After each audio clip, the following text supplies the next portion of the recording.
वक्त तो इंसान की शक्ल तक बदल देता है। रिश्तों का बदल जाना कौन सी कोई बड़ी बात है।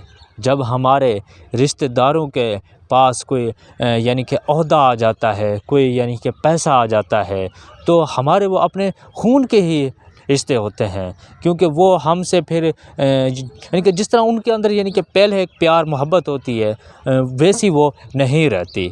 मैं सबकी बात तो नहीं कर रहा, क्योंकि जो आजकल इस माशरे के अंदर चल रहा है, जो यानी कि गरीब तबका, अगर कोई उसका गरीब रिश्तेदार है तो वो भले ही उसका खून का रिश्तेदार हो, लेकिन यानी कि वो जो उसका रिश्तेदार है वो अब अमीर हो गया है या उसको कोई बड़ा ओहदा मिल गया है, तो वो अब बदल गया है। इस बात में भी यही कहा गया है कि वक्त तो इंसान की शक्ल तक बदल देता है। रिश्तों का बदल जाना कौन सी कोई बड़ी बात है।